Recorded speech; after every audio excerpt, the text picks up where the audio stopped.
Good evening and welcome to the third webinar in our new series for education professionals, Instructional Teaching Strategies to support students with TS, ADHD, anxiety, executive function needs. My name is Angela Sullivan, Medical Project Manager, and I will be your moderator this evening. This webinar is being provided as part of the Tourette Health and Education Program, a program of the Tourette Association of America in partnership with the CDC. During the webinar, we would be very happy to hear from you and include your voice in the conversation. You may ask questions or share comments using the question panel on the right side of your GoToWebinar player at any time. We will collect your questions and address them during the Q&A session at the end of the presentation. I would like to mention that funding for this webinar was made possible by our cooperative agreement with the U.S. Centers for Disease Control and Prevention. The views expressed by speakers and moderators do not necessarily reflect the official policies of the Department of Health and Human Services, nor does the mention of trade names, commercial practices, or organizations imply endorsement by the U.S. government. This webinar has been accredited for one contact hour for psychologists and social workers. For more information on how to claim credit for your participation, please make sure to download the learner notification document in the handout section of the control panel. In order to receive your certificate, you must participate in the entire webinar and follow the instructions on the document. You will also receive a follow-up email within an hour after the webinar closes with additional instructions on how to claim credit. The slides for the presentation, along with one of the TAA's educational toolkits, are also available for download in the handout section. Before we get started, I did want to briefly introduce our speakers this evening. Kate Mielitz, who is an assistant professor of family financial planning for Oklahoma State University. She is the mom of Kaden from the 2018 A&E show Raising Tourette's and was diagnosed with Tourette syndrome in her early 20s. Kate is a trained education volunteer and a member of the Education Advisory Board of the Tourette Association of America. Gretchen Kool-Aid is a retired special education teacher, having spent the majority of her career teaching students with severe disabilities. She is currently a teaching assistant professor preparing early childhood education pre-service teachers to meet the needs of their future young children in inclusive classroom settings. Without further ado, you may go ahead with your presentation. Thank you, Angela, for that great introduction. Gretchen and I are both excited to be here today. And since we have moved right on in through our introductory slide, we're going to move right on into the meat of the program today because we have a lot of really exciting things to share with you this evening. By the end of this session, you should be able to describe how ADHD, anxiety, and executive function needs impact how students with Tourette syndrome learn and socially interact with peers in a classroom setting. Additionally, you will be able to implement and advocate for appropriate instructional technology strategies or teaching strategies, to best support students with Tourette syndrome who struggle with ADHD, anxiety, and executive function needs. Gretchen? Actually, Kate, can you continue with my part? Oh, absolutely. Students, the key takeaways for today are that students with Tourette syndrome who struggle with ADHD, anxiety, and executive function needs can succeed in general education classes with appropriate supports. Also, educators of students with Tourette syndrome who struggle with ADHD, anxiety, and executive function needs need to be able to implement a variety of instructional teaching strategies to best support their students. And finally, parents of children with Tourette syndrome who struggle with ADHD, anxiety, and executive function needs must consistently advocate for their child or children and share ideas for best practices with the educators of their children. Right. Research into Tourette syndrome, executive function, ADD, ADHD, and anxiety. The topics that we're going to cover today, it's not new and it's quite extensive. The brain is a never-ending source of fascination, but it's about more than the brain, right? It's about more than higher mean impairment, right? Sure, these diagnoses are rooted in brain activity, tied in with frontal neural dysfunction and susceptibility genes. But it's about the person, the child, the teenager, the adult, the person that we need to focus on. Today, we're going to talk about 3 diagnoses that frequently co-occur with Tourette syndrome. Today, we're going to talk about seeing the child before we see a problem. We're going to focus on meeting the needs and finding where the child has a problem and strive to no longer think of the child as the problem. When you are privileged enough to work with a child with Tourette, you are working with a child who interacts with and experiences the classroom in a fashion that is new and potentially challenging to you. That's okay. That's why we're here, to give you some tips and best practices for working with these amazing human beings. Tourette is diagnosed after motor and vocal tics are present for longer than 1 year. But the tics are only the tip of the iceberg.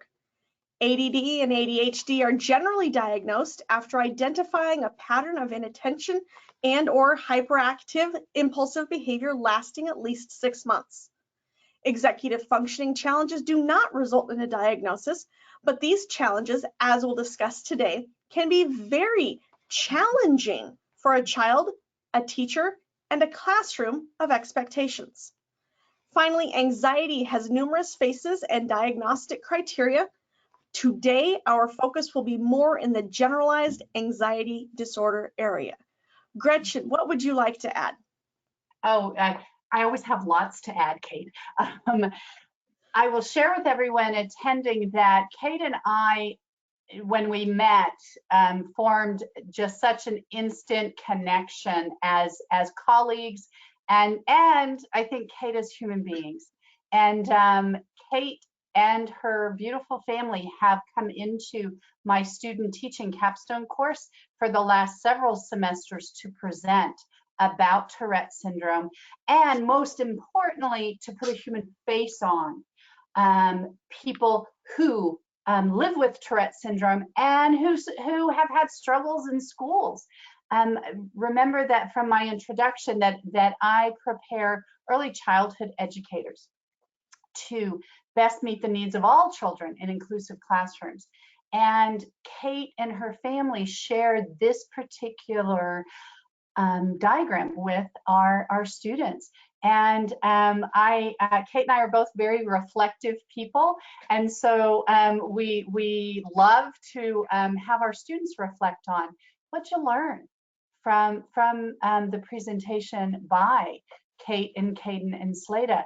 And to a person, almost every single one of my students will reflect on this picture of the iceberg and say, you know what, I never thought there were all those things underneath, because the only things I see are the vocal and motor tics. And I need to, as future teachers, because then the question is, not only what did you learn or relearn from the presentation, but then now what will you do with this information?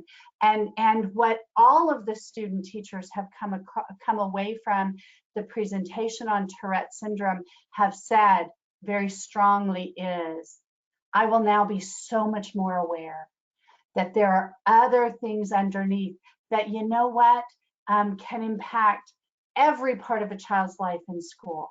And so I need to be not only aware of it, but also be working with the child to determine what are your struggles. Okay, I know about the vocal and motor tics. I can see and hear those. That's not a surprise to me.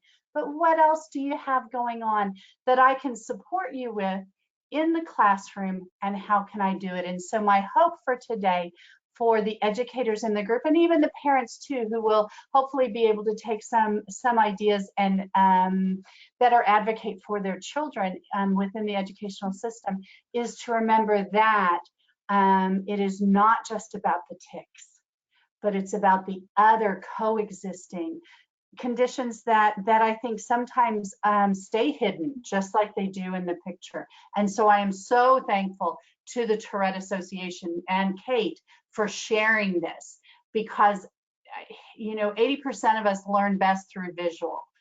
This is a fabulous visual to present to our educators, to say, you just see a very small percentage of what the child struggles with. All right, so let's talk real quickly about what exactly is executive functioning, because a lot of times we throw around terms educationally, and it's really important that we have a pretty good grasp on what it is, so that way then we can build strategies and build our toolbox to be able to support students with Tourette syndrome in general ed classrooms. And so number one, what we need to understand is that executive functions are the cognitive abilities that control and regulate most of what we do in our daily lives.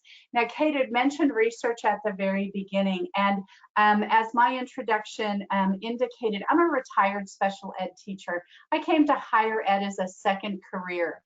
And to be honest, whenever I entered into my dissertation, there was, part of me that struggled with practitioner versus research. That, are researchers really grounded in what happens in the classroom?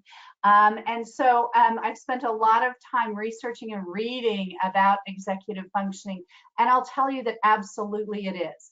That executive functioning occurs in the frontal part of our brain. And when we have a lot of other things going on, like on our diagram, sometimes we're not spending very much time there. We're spending time in the limbic system, which is the next system, which is the emotional system. And we can't make decisions to control and regulate what we do because we have so many other things that are going on. And so within executive functioning, it includes the ability to initiate, plan and organize, set goals, solve problems, again, regulate emotions, and monitor behavior. And in no way, shape, or form are we saying only kiddos with Tourette syndrome struggle with executive functioning. We all do. And so, I had a very wise colleague once who said, there is nothing special about special education. Special education is good teaching.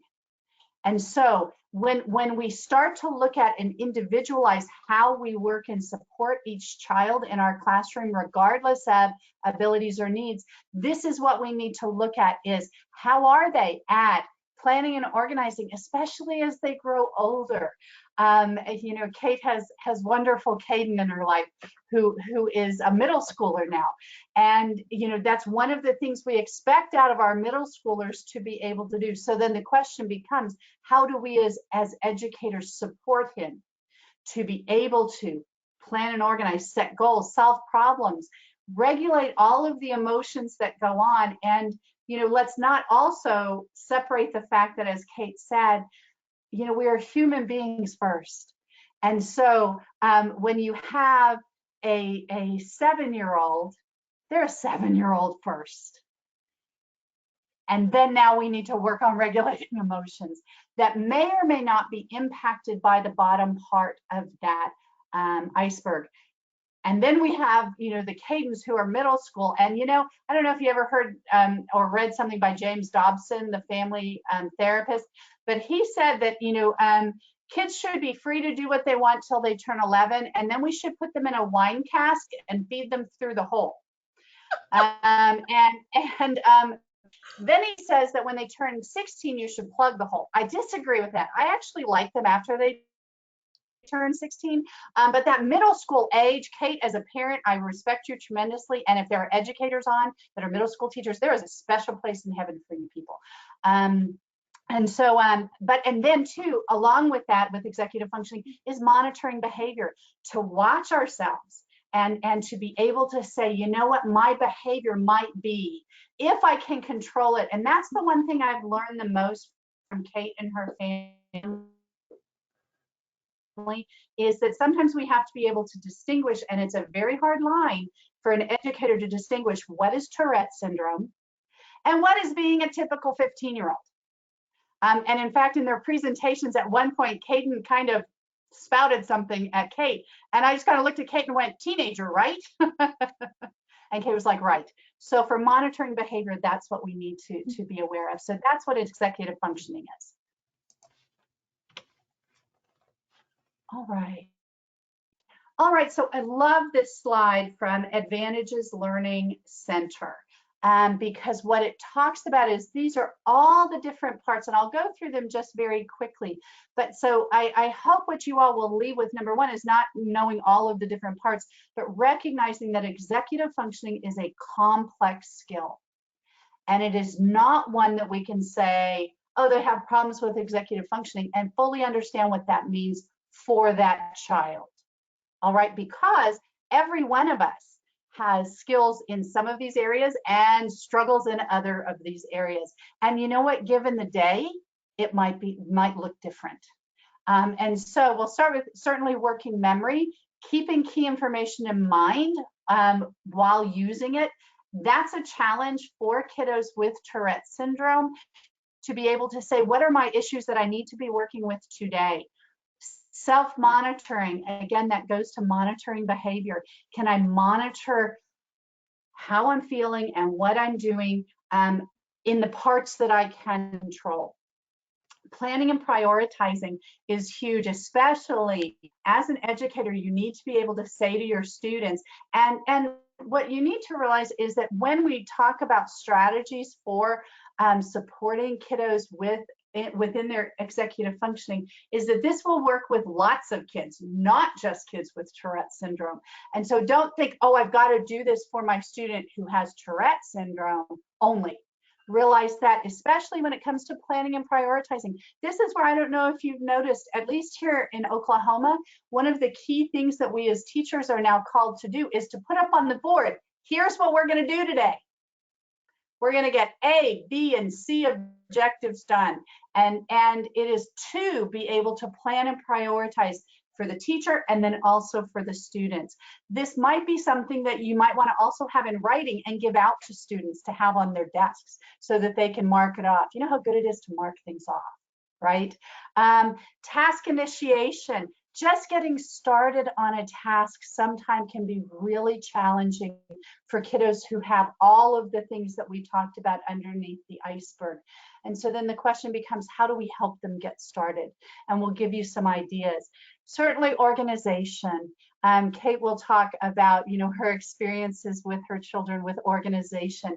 And this is where, we need to be, as teachers, we need to be proactive. We need to be saying, you know what, I'm going to anticipate that there might be problems with organization with students with Tourette syndrome. And so therefore, I'm going to help them. I'm going to give them a planner. I'm going to give everybody a planner. Because again, one of the key things that Kate so eloquently put at the beginning is that we're human beings. And so we don't want to stick out. I don't want to be that special one that you say, oh, wait, whoa, Kate, I've got a planner for you because I know you need it. Versus everybody get out your planners. Because I'll guarantee you as an educator, what's going to happen is the kids who don't need the planner aren't going to use them. But they still need to get them out, by golly, and at least pretend like they're writing in them, as far as I'm concerned as the educator. But the kiddos who do need it, that's where you follow up and you teach them how to use the planner. Impulse control. This is thinking before acting. This in my teacher brain says, this is where we have the ready, the set, and the go. Okay, sometimes kiddos with Tourette syndrome don't have the ready, and if we're lucky, they have the set. But sometimes they don't even have the set. They just go.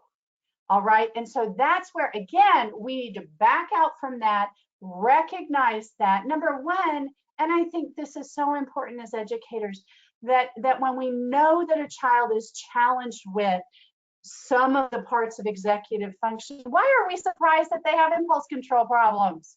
Why do we go, like you said, Kate, that the child is not the problem, it's the impulse control that is the problem. So you know what, next time, I'm going to spend some time reflecting on what happened right before it. And can I do something? As an educator, I teach a guidance and classroom management course to my students. And believe it or not, again, I go back between practitioner and research. Between 80 and 85% of your guidance issues can be solved with one word: proximity. Being close to the child. If a child has impulse control challenges, you need to not be across the room from that child. You need to, if it's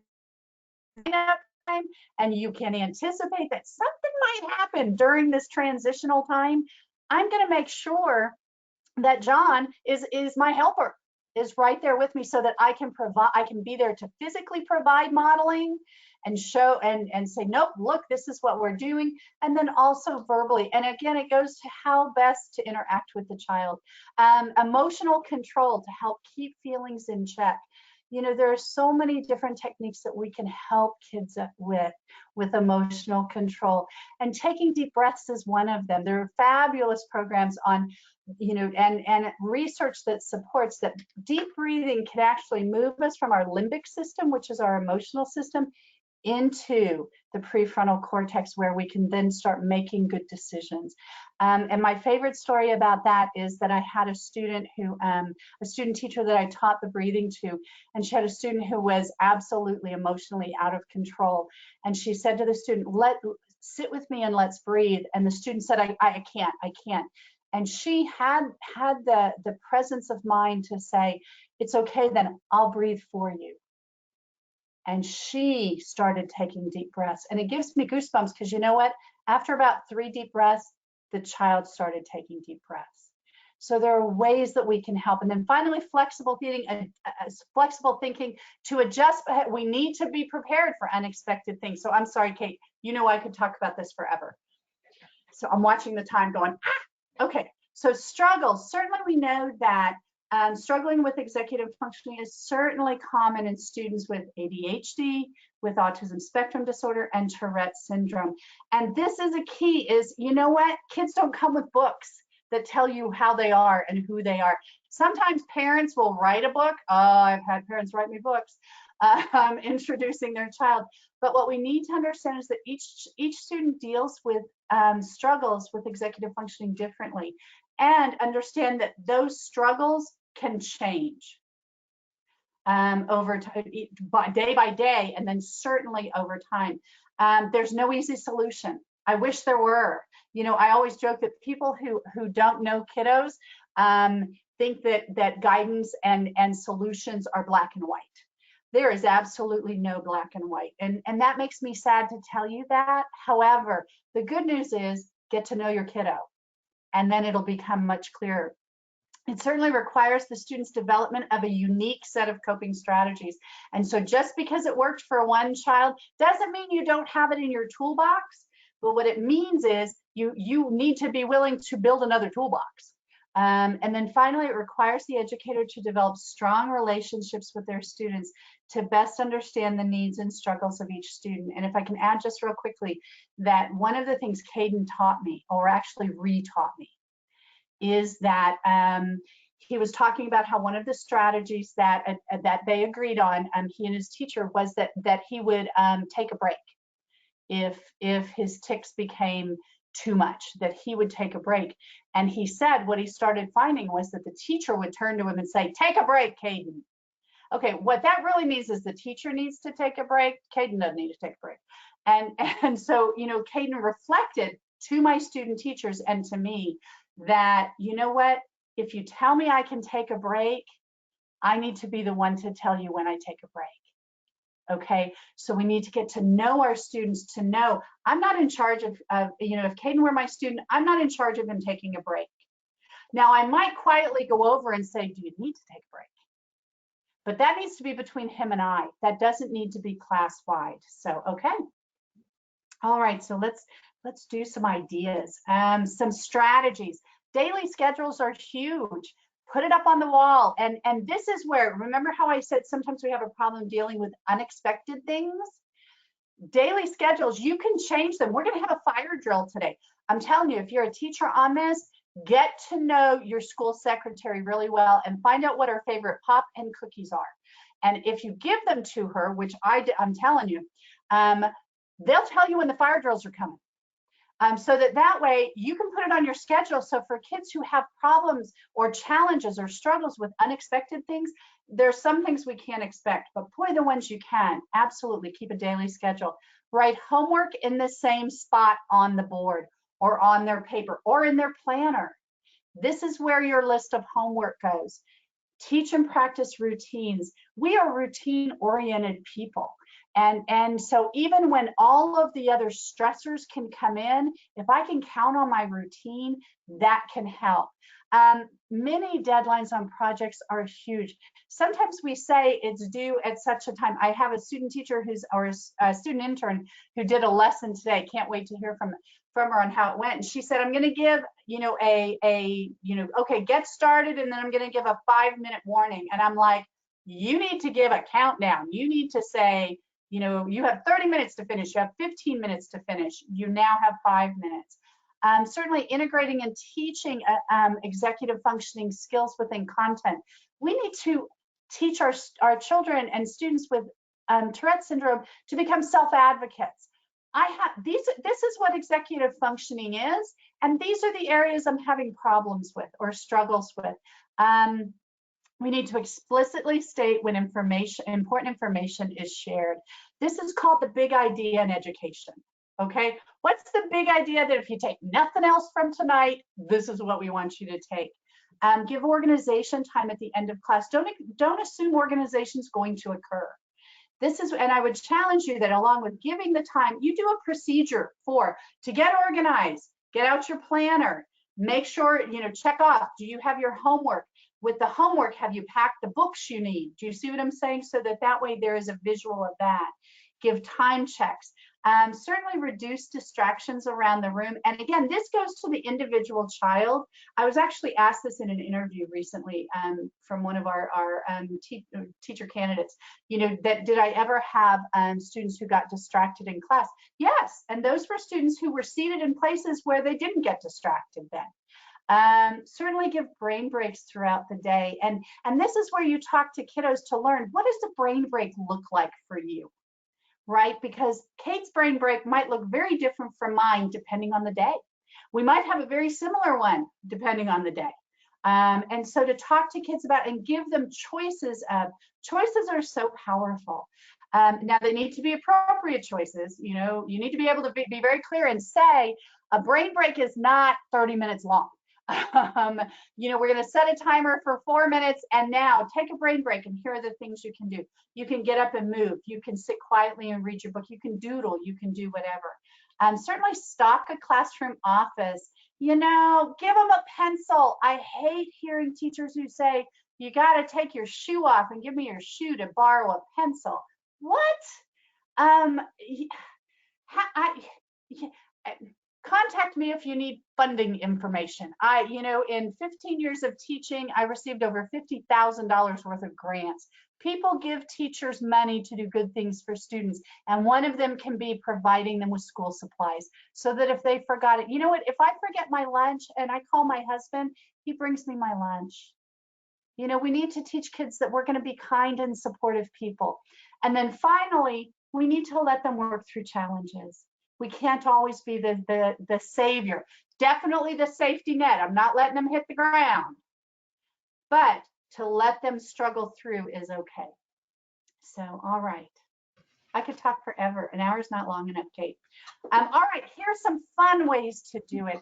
And I think as a teacher, there are lots of ways academically we can do it, and maybe we'll deal with those another time. But a key thing is realize that whenever you play games with kids, this is where you develop relationships. All right. And we've kind of moved, I hope maybe one of the benefits of the pandemic, I hope in hindsight, will be that kids actually did get to spend time playing games with their families whenever we look back on this time. But I will tell you that every one of these games I had in my classrooms for 15 years. And we would play games every Friday afternoon. I would just say, I would say it's free time. I never gave kids free time. I don't believe in unstructured time with children. They'll find lots of things to put into unstructured time. Less structured time, yes, they could choose to do a game, they could choose to do, but Blurt is a fabulous game. Blurt helps kids work on being able to work on impulse control. Scrabble is a fabulous game. Pictionary is so much fun. Jenga, to be honest, Jenga makes my anxiety go through the roof. That's where I was so thankful for really good paraprofessionals. The Jenga table was nowhere near me. To this day, it still causes my anxiety level. I can watch it, but I can't play it. And then finally, the game Freeze. Again, Freeze works on controlling behaviors. And so I have down here the website for it. What I love about games, again, is it goes to get to know your kids. And not just play the game, but observe your kids in it and watch where their struggles occur. Because then you can start addressing them, and you address them in a much safer place when you're playing a fun game. So those are my thoughts. Thanks, Gretchen. And I brought it back. I'm not quite sure if this is like a faux pas in presentations to reuse slides, but I mean, I had to because I was so excited to see this chart because I know that one of my struggles with my kids is a lack of working memory. And when I was a child, I didn't have challenges with executive functioning, at least that I can recall or that were brought to my attention. I was also the queen of the to-do list, knowing that if I didn't write it down, it wasn't going to happen because I wouldn't remember. It wasn't until early adulthood, particularly in my 20s, when my working memory for personal situations suffered greatly. I would pull up to my house, think about what I wanted to do when I got inside.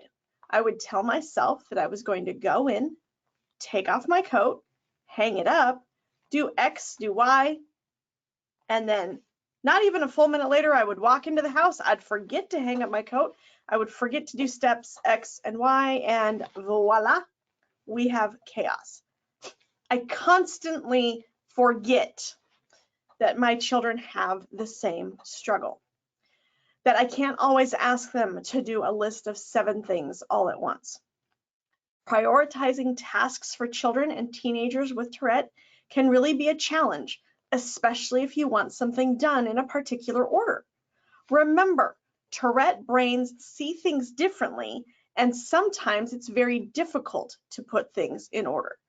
That ties directly into my third point, organization. Asking a child or a teen with Tourette to clean their room, the refrigerator, the living room, and so on, when it's utter and total chaos, even if it's just mildly messy, is really not going to get you anywhere but frustrated. It is very difficult for children and adults with Tourette, ADHD, and other assorted diagnoses to make sense of the chaos.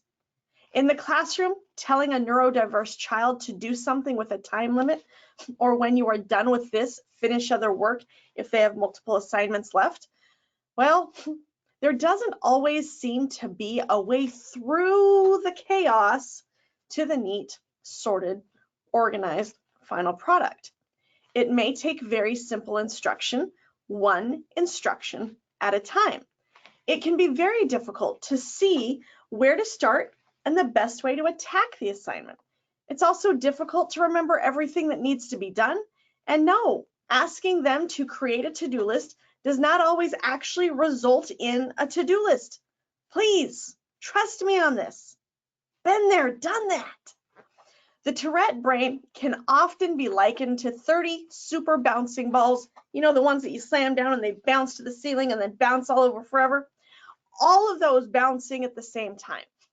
It is difficult to sift through that kind of chaos to get to the organization stage because there's always so much going on at once. As a really quick personal example, I'm not a great housekeeper, desk keeper, office keeper, not because I don't want a neat and visually pleasing office or desk or house, but in my brain, do you want the work done and the relationships built, or do you want things all nice and neat? It is a point of pain for me, and I'm going to tell you why. And please, for all that is holy, never, ever, never, ever do a messy desk dump like my 4th grade teacher was famous for. Not only did she lose an earring that my grandmother gave me, but it was humiliating coming back from a weekend more than once to find my desk on its side, all the contents strewn about because I had a messy desk. Was I an A student in advanced reading and math? Yes. Did I get along well with my classmates? Yes. Was I an age-appropriate leader? Yes. I had no idea at the time that my struggle with organization would carry through to adulthood. For Pete's sake, I've been at the receiving end of snide comments even recently by people in positions of power because my office, my space appeared messy to them.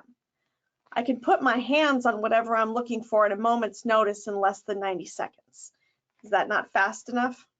Yeah, it's a little bit of a touchy subject for me.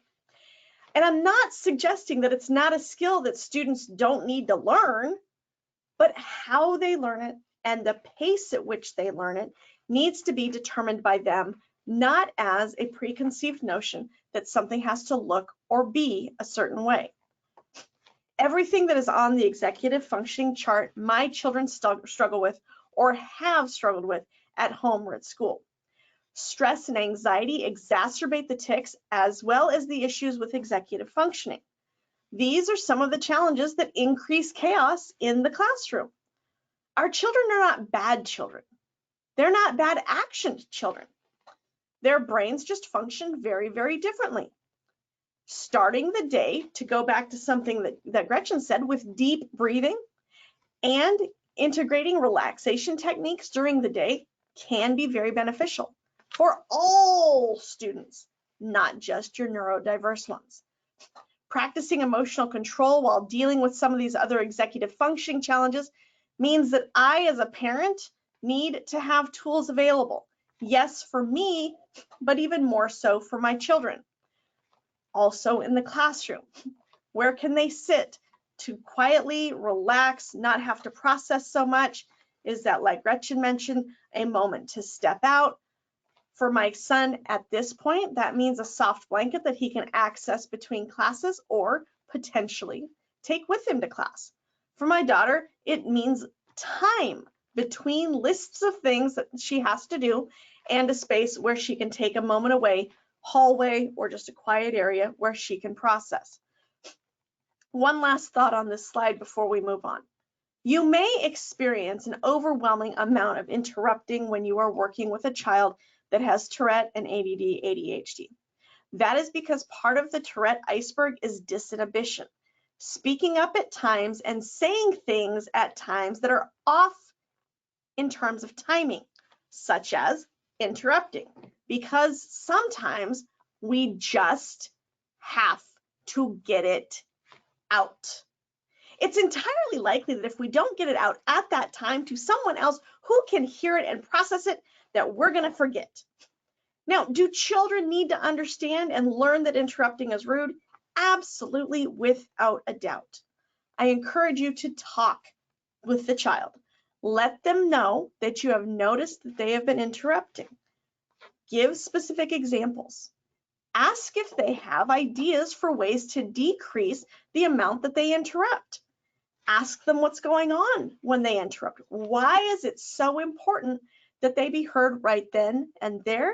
And why do they struggle to take their turn? What strategies can you develop together to decrease the interrupting? And of course, you may get the classic, I don't know. Encourage them to think about it and then talk to you when they have figured it out.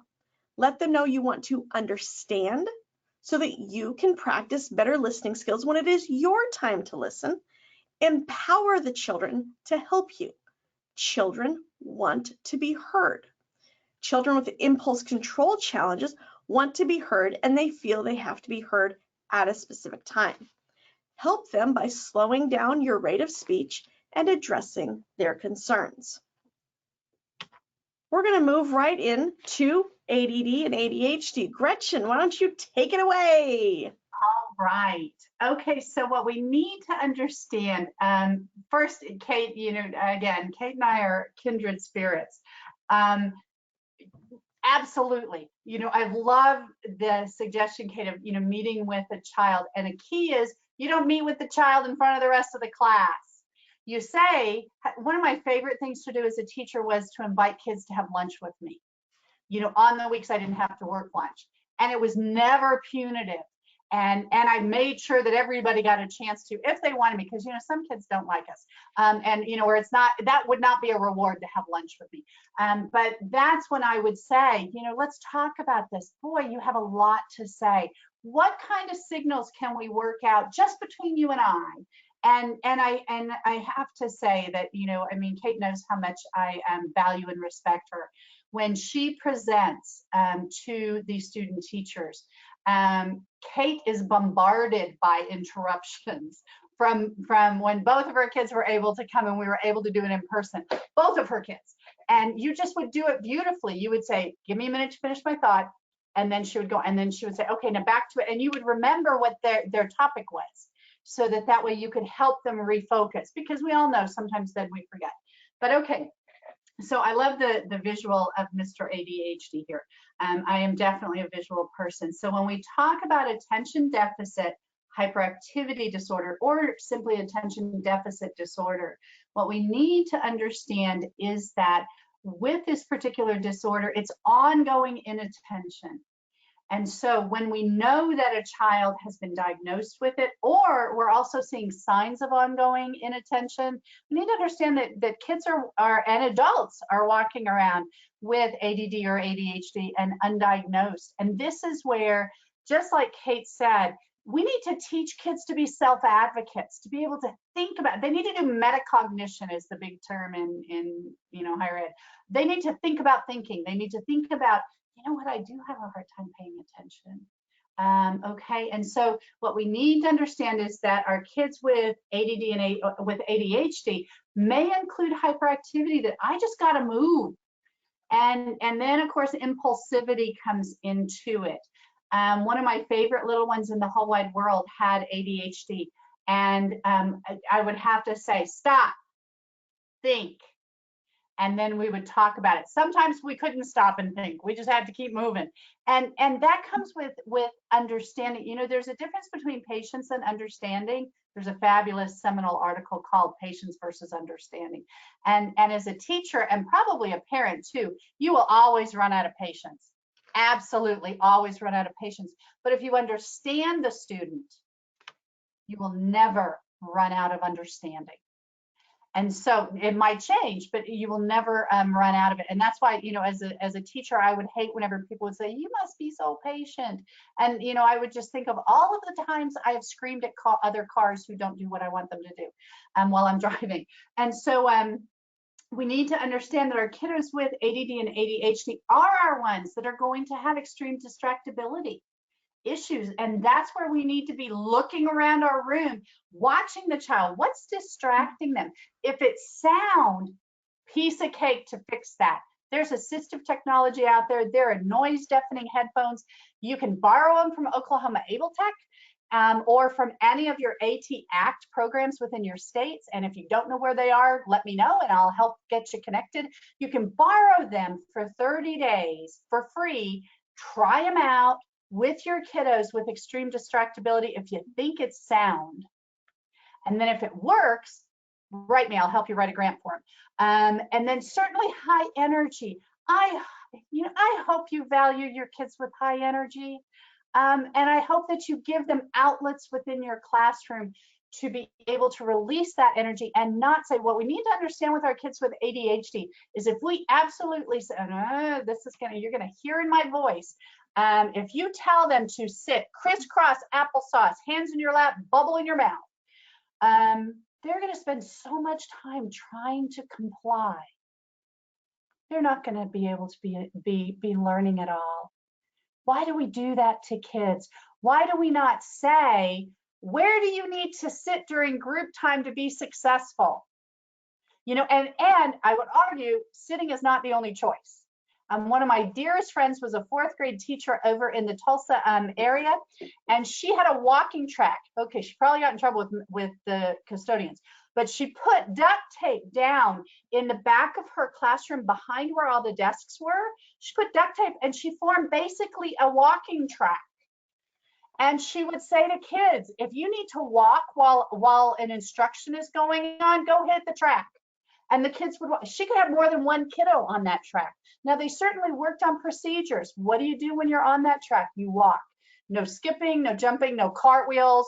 You know, let's model it. You know, and if you have a friend on there, no racing. Do you see what I'm saying? But what it says is, if you are a high energy kid, you belong here in my classroom. and you are a learner, and we're going to work with you on this high energy.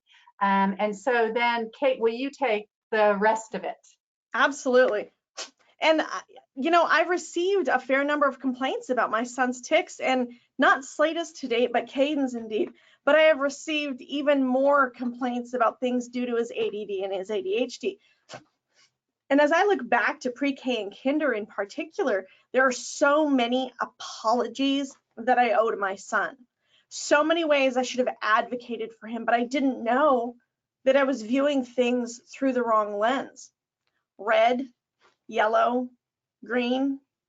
Assigning a color for a child's behavior in the classroom is ableist and should not be allowed. It allows the teacher to feel good about some predetermined acceptable guideline for rating a child's behavior. Absolutely, children need to learn to abide by the rules and follow instructions, but understanding that and the timing of that is sometimes completely out of the child's control. And it's important for educators and administrators and people in the mental health industry to understand that. Caden, particularly when he was younger, and Slada, who is now 10, are go, go, go, go, go, go, go, go, go.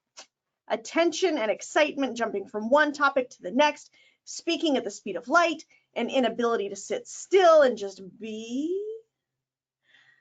I can't tell you the number of times that I have been told that I make someone tired, or that I'm wearing them out, or that just being in the same room with me exhausts them. As I've noted on this slide, don't do that. It's mean. You will have children who are extra energetic. Celebrate that energy. Find solutions like Gretchen mentioned. Don't poke at them for it. It's not funny. Gretchen, I'm sorry. Go ahead. I forgot to transition that one. No, please, that's okay. That is absolutely okay. And I think, what I value so much in Kate's lived experiences are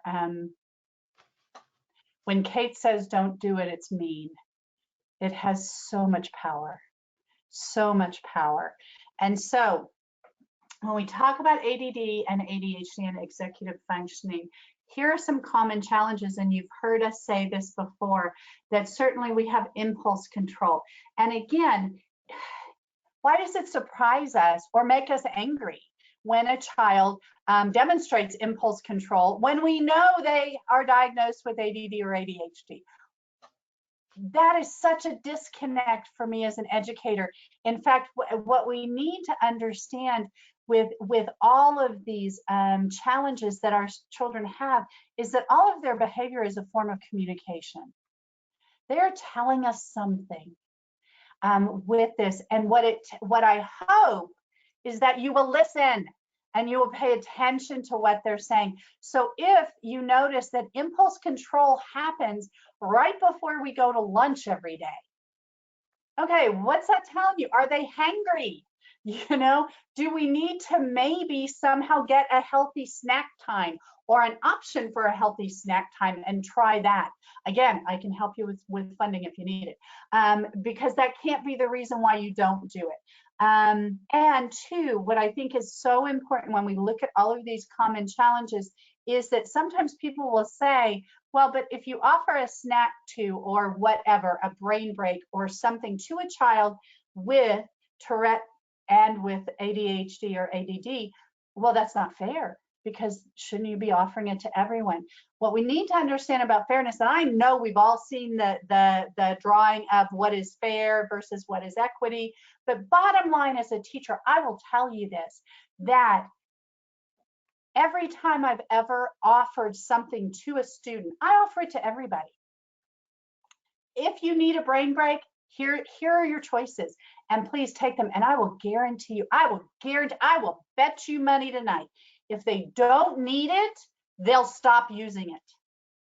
So for kiddos with impulse control, to be able to say, okay, wait, well, no, we've got to do, some type of intervention. And I don't know what that is, something, it depends again on the child and the situation, but to get in front of it.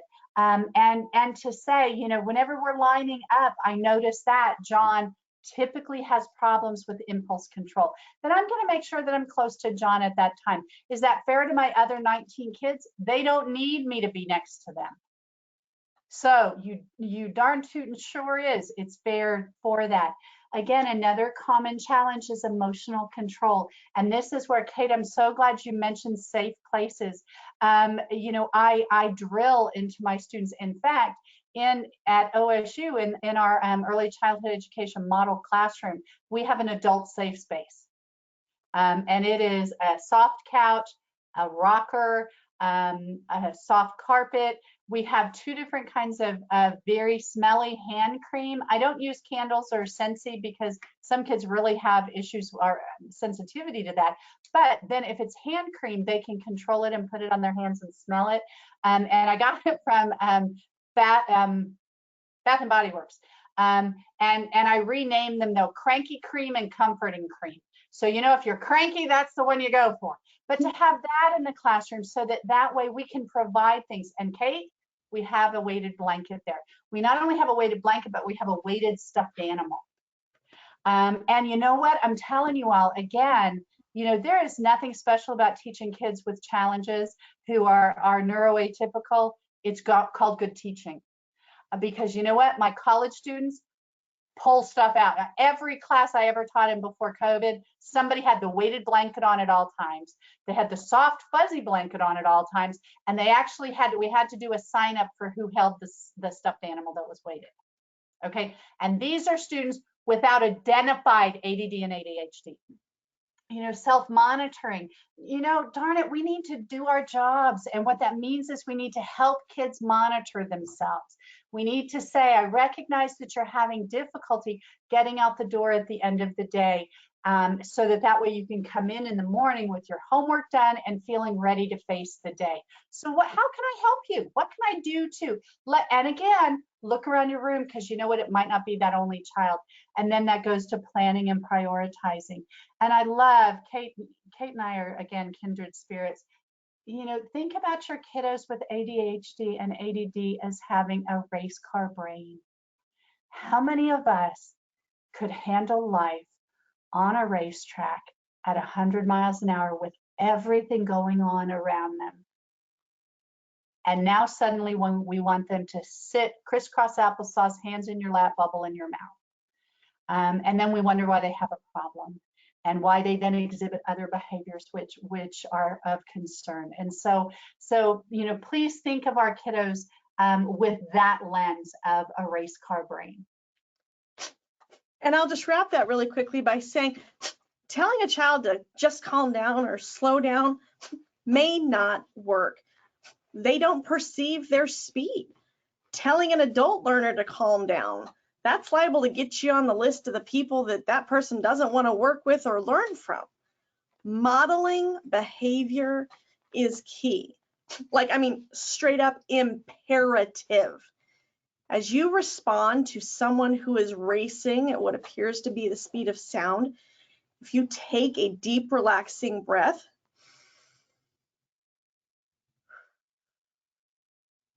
and speak a little more slowly, not condescendingly, just slowly.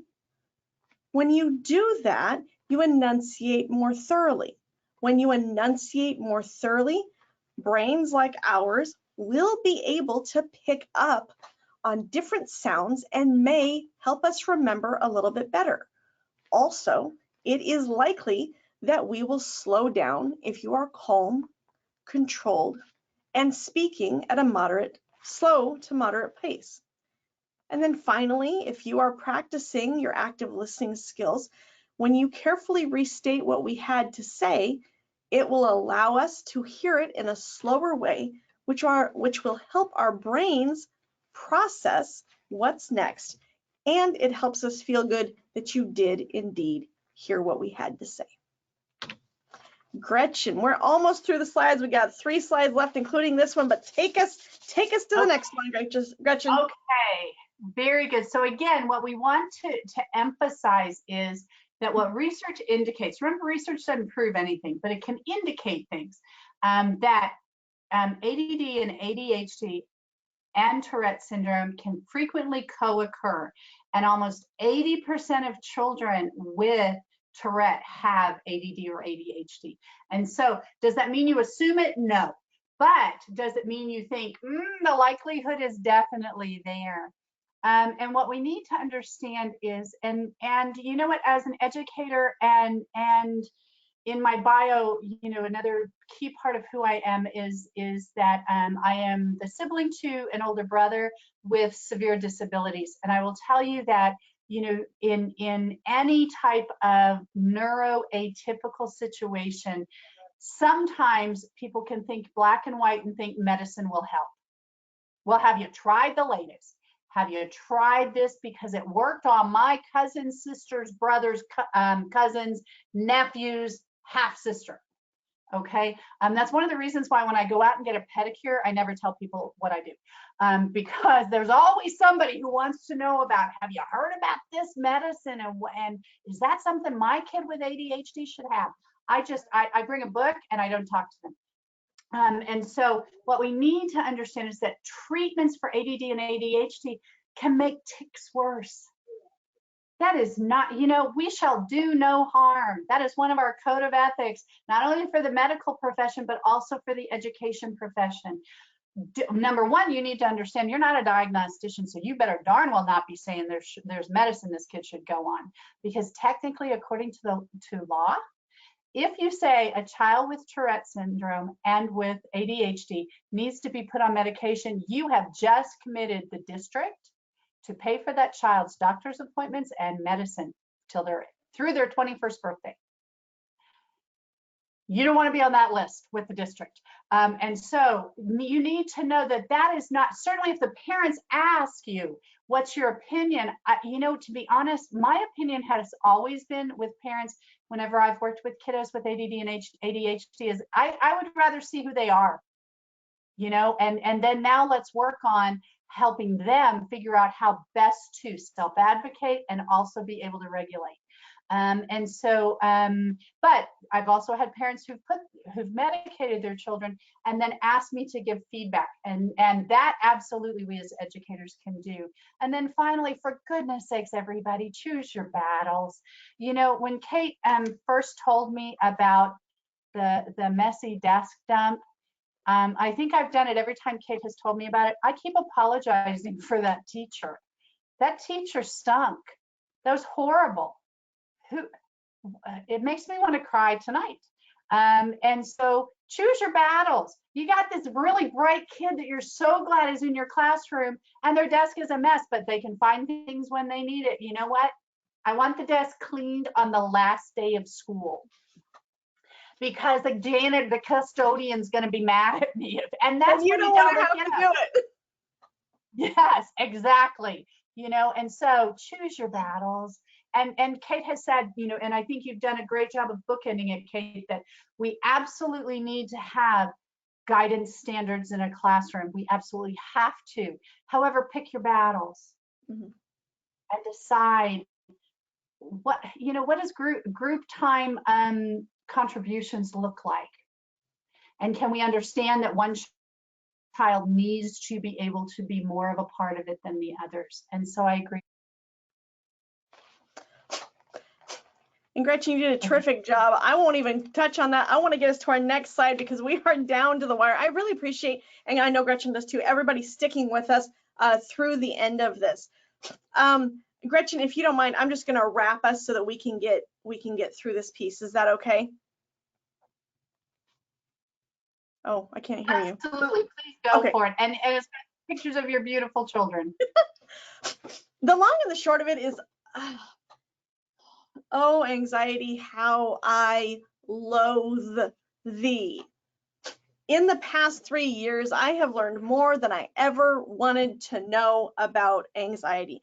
And I have never had anxiety in my life other than the, will I remember my lines? Does my hair look okay? That type of thing. All stuff that's easily handled, and then, we can move on. Now, as Gretchen said, these are my kiddos on the slide here. Caden's anxiety combined with his Tourette syndrome is a nasty little circle of hell. One informs the other, informs the other, informs the other, and it's very difficult to get it to stop. Slata is newer to anxiety, but we are starting to see some trends, and I'm very curious how that will work as we move back into a brick and mortar school this next fall. Anxiety takes many forms and many faces. A student may melt down when they are tired. They may be perceived to overreact to something. Remember, with anxiety, the child's brain sees a problem where one doesn't exist. But you can't just go to the kid and say, well, no, there's no problem. That doesn't make sense, because it doesn't matter. They know it doesn't make sense, but their brain perceives a problem. You can see anxiety in all ranges of students, on the struggling to learn and the high performing. Like I said, it influences the tics and is influenced by the tics. And one of the things that I have struggled with the most when Caden was in his last year before the pandemic struck is he would have teachers that had experience with anxiety, and they would tell him, no, that's not anxiety. That's not what that looks like. Well, to him it was. And so talking with your students about what their anxiety looks like and what was the particular trigger and what can you do to better understand, but realizing overarchingly that your experiences may not be those of the child, and it could show up in anger, tears, frustration, lowered grades, and an inability to verbally express what is wrong. By now, we hope that you are able to describe how ADHD, anxiety, and executive function needs impact how students with Tourette syndrome learn and interact socially with peers in classroom settings. Also, we hope you are now able to implement and advocate for appropriate instructional teaching strategies to best support students with Tourette syndrome, ADHD, anxiety, and executive function needs.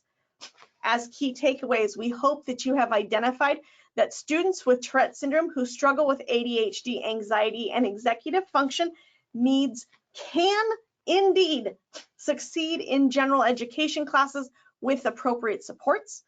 Educators of students with Tourette syndrome who struggle, again, with ADHD, anxiety, and executive function needs need to be able to implement a variety of instructional teaching strategies to best support their students, and parents of children with Tourette syndrome and these associated comorbidities must consistently advocate for their children and share ideas for best practices with the educators of those children.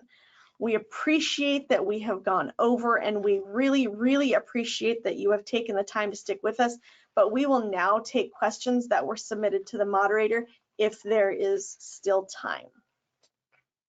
Thank you both so much for such an excellent presentation. No worries about going over. It's so much content to fill within an hour. And thank you everyone for hanging in there. So as she said, we're now going to begin answering the questions that were submitted during the presentation. As a reminder, feel free to still submit your questions through the questions pane in the control panel.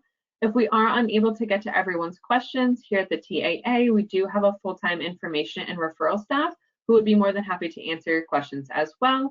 You can do so by emailing support@tourette.org or give the main office a call at 1-888-4-Tourette. First, I see that there are some other questions.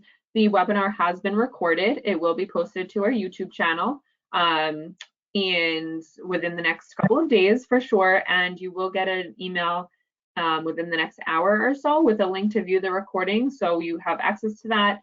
And if you would like to download the slides, if you go to the handouts section on the control panel, you can download them there as well. Okay, so to the questions. My daughter keeps saying she doesn't want to take a break until she's done, meaning done with all schoolwork or the day. How can you convince them to take a break? You may not be able to. Sometimes, and this is a lived experience from me, sometimes I have to get it done, and I might be able to stand up and do it. I might be able to move around, but I have to get it done. And if I don't, there are feelings of failure. There are feelings of, oh my God, I can't move on to the next thing. So talk to your daughter about what she's experiencing. Identify, and this is at a point when you're both calm, identify what you're seeing. I identify that you need a break when this is happening, but you tell me you don't want a break. Can you tell me more? What can I do to support you? What can I do to help you finish efficiently so that you can move on? What can I do to help you learn that it is okay to take a break? And teachers need to understand also that breaks, and if something is late, life happens. Deadlines get moved all the time in the professional world. So let's give our kids a break. Wonderful, thank you. Okay, next question. Yeah, choose your battle. Did you want to add something, Gretchen? Oh, could I just add something just real quickly? Because again, I'm a family member of someone with disabilities, and I think sometimes families use intuition for what they think is best, when actually we need to ask the child what is best. So I agree, Kate, to say, I'm thinking you need to take a break. You're saying you don't need to. Let's talk. So that way we can decide, in my world as your mom, I'm seeing you're getting stressed or you're not working as efficiently. And so I'm thinking a break is the best, but you're saying it's not. And that's that's where communication comes in and teaching kids to self-advocate. So. Wonderful, thank you. Okay, next question. How do you best support middle school students who struggle to complete homework or studying after school because they fall apart at home after working to keep it together at school all day? In particular, how is this best approach when they need the extra practice in certain areas to learn or retain information? Gretchen, do you want to tackle that first? Kate, please. You've got a middle schooler. You have lived experience. I mean, I have ideas, but I want to hear yours. Well, it's really not wholly easy, because here Caden really hasn't had a lot of homework, but I can say from, having been there, done that years and years and years and years ago, making that opportunity more fun. Listen, coming home and having to work with a kid that is completely fallen apart after this extremely stressful day just adds stress to everybody's life. Yours as the parent, and it's difficult. What can you do? Choose, again, back to choosing your battles. Where's the topic the student wants to focus on the most? What have they learned? Where do they want to learn more? Put the emphasis on opportunities to learn rather than checking the box of this has to be done and this has to be done. And pretty please, with sugar on top, get your child a 504. Get them the extended time so that they have that ability to take a breather, to have 2 or 3 days when everybody else may have 1 or 2, but give them the opportunity. Their brains don't function the same way as a neurotypical child.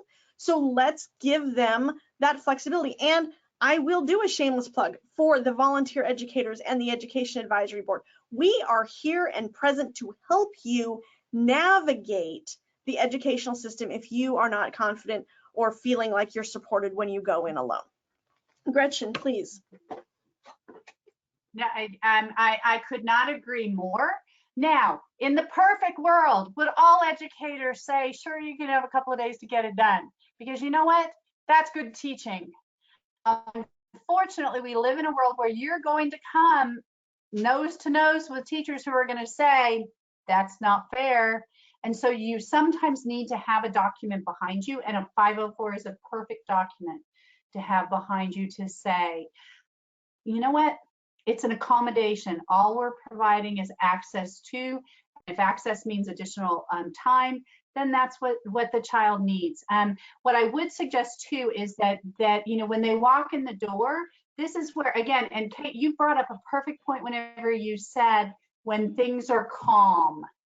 When things are calm is where you do your strategizing with your kids. When we are in the limbic system of the brain and life is crazy and I've just had a horrible day, that's not whenever we say, let's think of some strategies.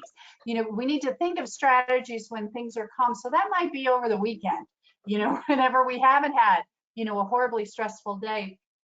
But to then say to the child, what do you need to decompress? I mean, we all have certain things that we use to decompress. I shared with Kate earlier today, I take my dog for a walk. My poor dog's walking his legs off recently, when I need to decompress. But for some people that might be stressful. And so do you see what I'm saying? To teach kids, what do you need to decompress? And then let's prioritize. What do we need to get done? Right now, I have a neurotypical 15-year-old granddaughter who has a social studies teacher that I really want to take on, but my granddaughter has said I have to buy a burner phone and use a voice altering device to call him because she doesn't want me to. But she will walk in the door and absolutely melt down over his homework. And so we take a deep breath and I say, you know what, go do what you need to do. And she goes in her room and closes the door. And frankly, I'm not even sure what she's doing, if she's on her phone or if she's just sitting there with her calm lights on. But then at some point, you need to come out and we need to take on whatever portion we can take on. And so I think sometimes we need to understand, and like you said, Kate, choose your battles. Is a 70% acceptable? I'm all about 70%. It's about learning. So, it's about learning. It's about learning, absolutely. And so, no, home needs to be a safe spot. Mm-hmm. Home needs to not be a continuation of the troubles. And that goes for all of us, doesn't it? So. Great, thanks. Okay, we'll take one or two more questions if you are up for it. Absolutely. Gretchen, I can do this all day long. We're academics, so. Okay, so as an educator and parent of a 6-year-old with tics and possible ADHD, I'm curious about your recommendation to not use the color behavior system with kids. With my son, I will sometimes say to him such as, we're at the dinner table and I see you are in the yellow zone. Can you take a few breaths with me to get to the green zone? What would you suggest I do instead? That's not a horrific thing to do. You're sharing with your child that you have things that you want them to learn. But when we're talking about red, yellow, green in the school system, we're putting things up on the wall. We are comparing children to one another. We are sending reports home, and we're not considering the child behind the color. When you're sitting at a dinner table and a child is not behaving, recognizing, okay, and this is hard to do. Where is this coming from? Is this something the child can control? Is this something the child can learn to control? And I have struggled in this area. But if this is something that, I feel the child can learn to control, I have seen evidence of it in other places, or we've had a conversation about it. But if you want to step away from the color, you might even just start the conversation. Gretchen, I noticed that you are chewing and talking with at the same time, and that you have the Johnny jump ups. Can you tell me a little bit about that? Mm-hmm. That is going to tell the child, wait a second, I'm doing a couple or 1,000 things I shouldn't be doing, but mom or dad, grandma, grandpa, whomever wants to know what's going on. So that will allow me to control my scenario and give information. That doesn't mean you have to stop now. It just means give me more information. But doing it at the dinner table, I do think is different than doing it in the school system, because you're saying red is you're going to bed early, kiddo, and that's just it. We have to recognize that. Again, going with things that we know that are within their control and things that are not. And then yellow, it's a warning. And if you continue to hit your sister at the dinner table, there's going to be issues. And then green, we're cruising right along. I think it's a different conversation, dinner table versus classroom. What do you think, Gretchen? Absolutely, Kate, I couldn't agree more. You as a parent are doing exactly what you need to be doing for what's working, because if it's working and the most important thing is that it is not humiliating your child. Because bottom line, what Kate brought up and what I have seen, and you saw it in my reaction when Kate brought it up, is that what we do in school with the red, yellow, and I'm telling you, my oldest grand, when she was in pre-K through 3rd grade, she had a system where it was first, your card is green, but then you would tilt it if you got a warning. So you tilt a card, then you go to yellow, then you go to red, and red meant you went to the principal. And it's public humiliation, because everyone knows it. And I'm telling you, this 4-year-old would get in my car every day whenever I'd pick her up from pre-K, and I would say, honey, how was your day? And she would go, okay, I'm making up a name, Mary got the red card today. And then one day she got in the car crying, Mimi, I had to tilt my card. Okay, that system does not teach a replacement behavior for what we expect in school. And I'll tell you really quickly, I know we're over time, but I actually brought that system into my guidance class at the college level. Now, as an instructor, I can never go negative. So, but I had negative on there, and the middle line was ready to learn. And then there were like 3 steps they could go up if they answered questions in class. And so I did it. I had a mutiny at about 16 minutes of teaching, an absolute mutiny in the classroom, because everyone had moved up 1, and then I moved 1 person up above everyone else. Instruction stopped because everyone was so angry, and it was positive. And so that's the bottom line, is that what Kate was referring to is truly public humiliation. And I will guarantee you that kids with Tourette will probably be on red a lot. And my question for every teacher or every student intern that I send out into the field whose teachers use the red, yellow, green is, are there kids who are always on red? Oh yeah. And are they the same kids? Oh yeah. Then who's learning anything? Okay, and bottom line, even for the kids who are compliant, the red, yellow, green makes school not safe. Mm-hmm. Because at any moment I could move there. And so that's what we meant by that. You as a parent, you're doing great. Absolutely. Absolutely. Wonderful. Thank you both so much. One more question? Sure. Okay.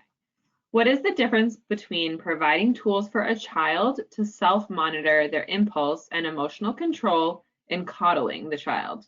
Weighted blankets, fuzzy blankets, weighted stuffed animals. What is the line between compassionate practice and coddling? Oh.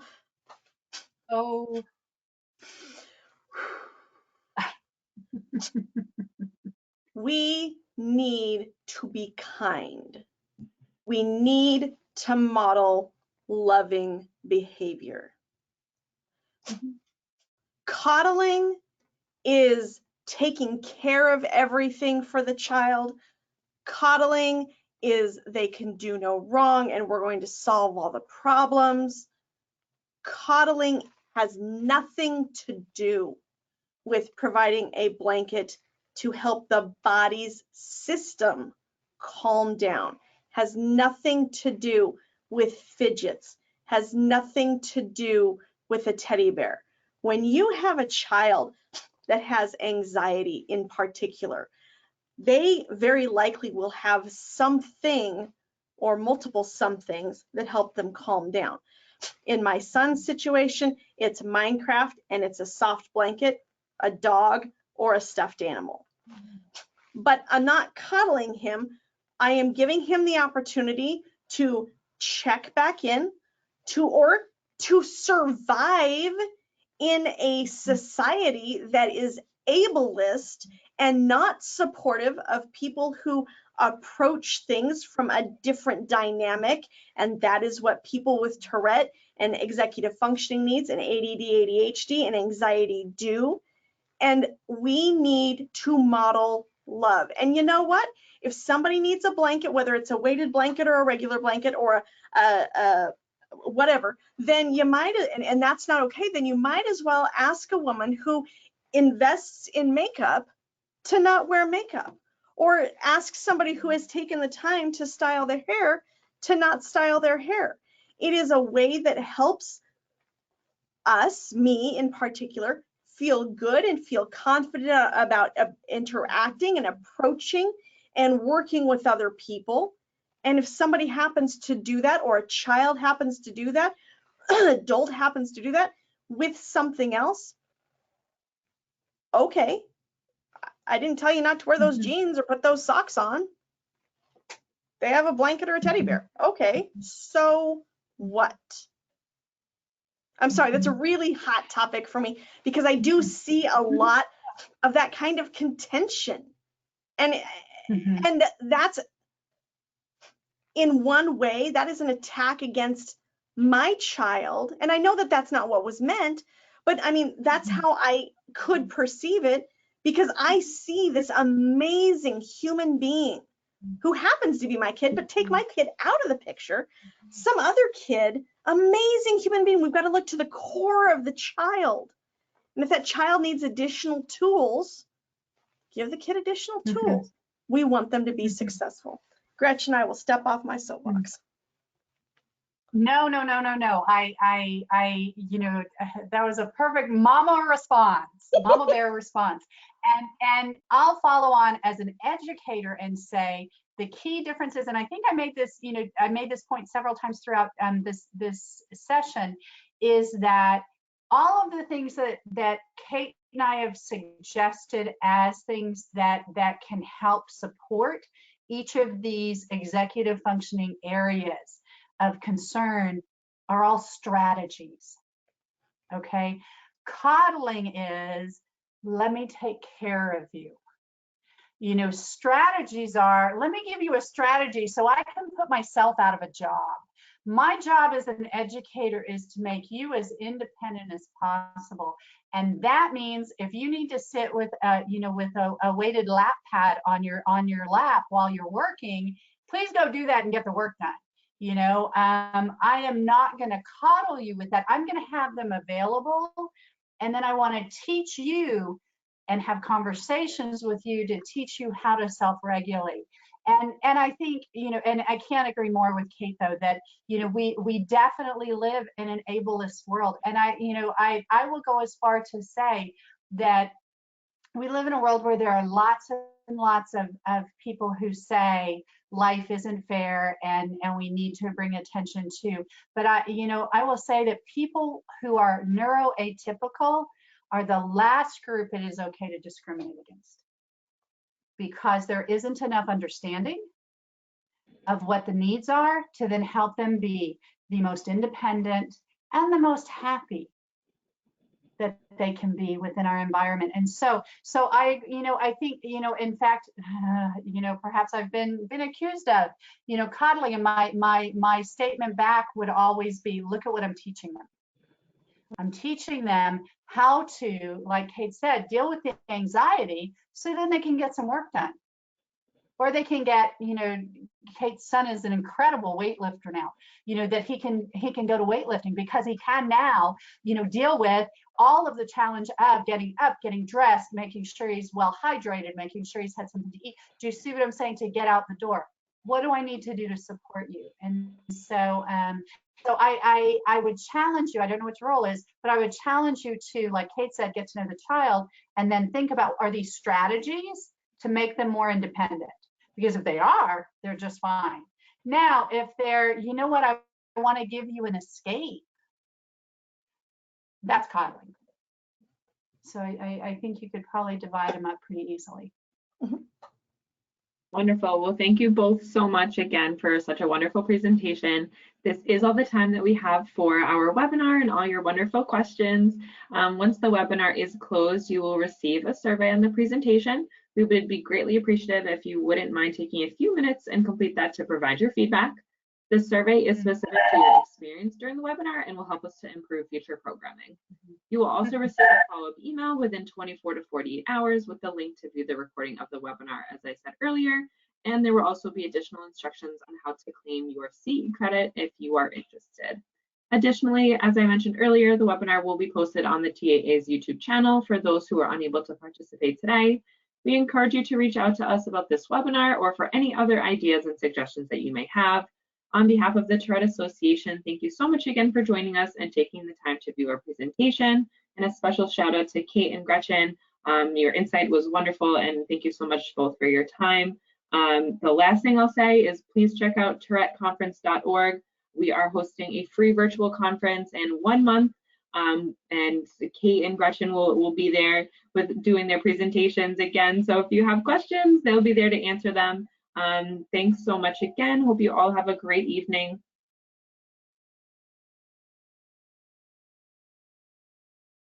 Thank you all.